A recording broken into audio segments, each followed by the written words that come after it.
it's beautiful, man. Croatia is, we were right there on the coast, but I looked out the window and I saw the canine guys doing bite work.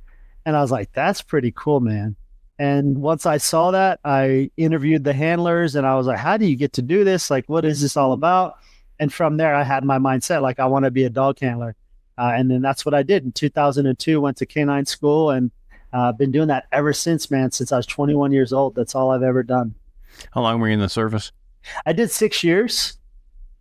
And where were you besides, where did you go when you were in? Where were you? Yeah, so the first duty station was Germany. Then I did a consecutive overseas tour to Seoul, Korea. And then from there, Fort Carson, Colorado. Out of Carson, I deployed to Missoula Rock in 2005 with explosive detection dog. And then I got out about a year later. Now, so I assume you actually use the dogs to find bombs. Yeah, yeah, yeah. People will be like, "Well, what was the dog trained to sniff?" It's like, "Oh man, you're pretty far connected." Yeah, so explosive detection dog. We're searching for caches, and I was there during the elections actually, and so a big part of what I did at that time was like there was a lot of bomb threats, so we'd go and search and clear the voting areas and stuff like that, and that kind of thing. Yeah. All right. So when you were there with the dog, I mean, it's not a normal relationship. It's a different relationship. I saw a TikTok the other day. My wife sent me where it was showing this a retired military dog, and it's like you got retired and you're supposed to be in a quiet room zone, and there's some kids screaming, and it had the face of the dog was like, you could just tell it was irritated.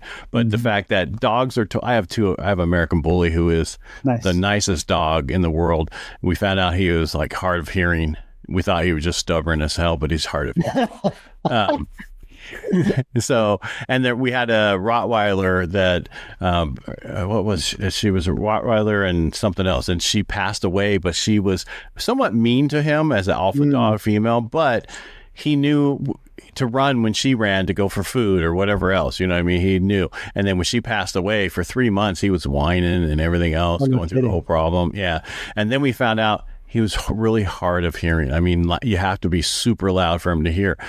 When I found him on the trail here in Modesto, he was tied up to exercise equipment, and I think they think he was a bait dog because he had a mark on his head. But who knows what happened to him? But he's just the nicest dog in the world, and he's down here snoring, and you can't tell because I have this mic.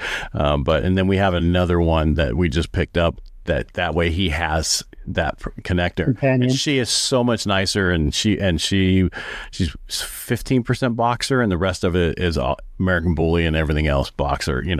Well, nice. So they pull on things together where before the Rottweiler never did anything. I know I'm getting off subject, but it's just I grew up with tons of animals.